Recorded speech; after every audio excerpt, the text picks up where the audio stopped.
Why Teach It When You Can Just Google It by Channing, Jody, and Nicole.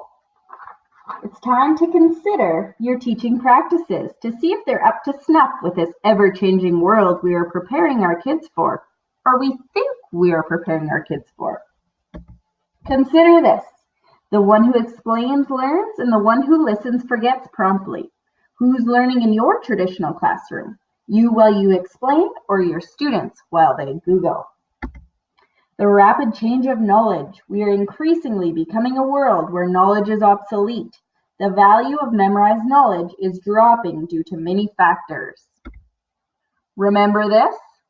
Yeah, about that, right? Why is it that we are increasingly becoming a world where the value of knowledge is dropping? Well, knowledge is changing faster than ever before.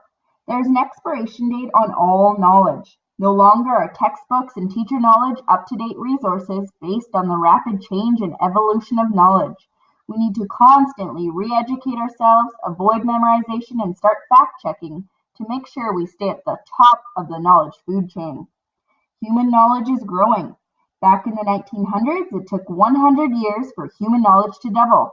Today, it takes 1 to 2 years. Consider this. In one student's 4 years in high school, knowledge will double twice. How can we as teachers keep up to that pace of knowledge?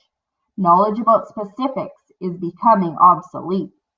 Access. In today's world, everyone has access to a smartphone and the internet at any time. This gives us access to human knowledge anywhere, anytime. It's always at our fingertips. Memorization techniques are of the past. Memorization is often mistaken for learning. Instead, we need to teach students the skills to find and build their own knowledge and not just fill them with knowledge. Don't panic, everyone. Wikipedia is always up to date on facts. You have access to it 24/7. You got this. It really is time for you to consider, should education be about getting students to know more facts or encouraging them to become independent learners who can solve problems? Now that we know and understand how knowledge has changed, we must look at how schools are preparing kids for that change. These kids are going to run our world in the next 5, 10, 15, or 20 years. Statistics show that 65% of grade school children will have jobs that do not exist today. So what skills are we giving them in order to prepare them for a world that we don't know it's coming, but what are you doing as a teacher to prepare them for that world? Access to technologies like Google fosters skills that allow them to be successful in those types of world. They don't need to know specific pieces of information, but rather they need to know how to make a choice, how to collaborate, how to communicate with other people, how to think beyond what they already know and critically and accept that things have to change. And then how do they be creative? How do they accept that they have ideas that are valuable and they can build on those ideas? Forbes magazine shared an article about skills that employers say millennials need to be employable in 2017. The first thing they need is attention.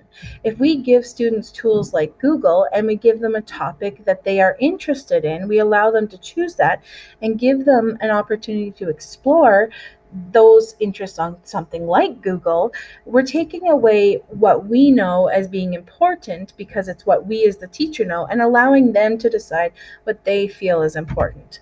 They need agility. They need to be able to keep going. So maybe they can't find what they need. They don't need to come to us. They need to learn how to figure that out. And humility is important. Accepting failure, accepting that you're not going to find exactly what you want, but you need to find ways to do that.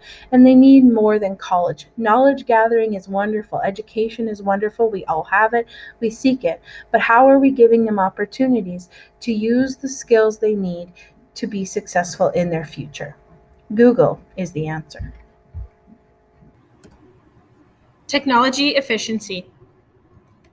As educators, we can often be a bit hypocritical. Imagine the immense amount of time it would take us to do our jobs if we did not utilize tools such as PowerSchool, Gradebook, Microsoft Outlook, and Google to calculate student grades, track attendance, store information, communicate with colleagues, and share resources. These tools help us to remain efficient and productive. This is an example of how rote learning can be replaced with meaningful learning that has purpose and application. It's time we look towards the future to make these changes with our students as well. How then does limiting students from resources available to them, such as Google, create well-educated and digitally literate individuals? The answer is it does not. A well-educated individual should be able to successfully participate in a global economy, synthesize and utilize vast rivers of information, engage with this information across a variety of disciplines, be comfortable negotiating a range of social connections, and serve as an engaged and responsible member of one's profession and one's community.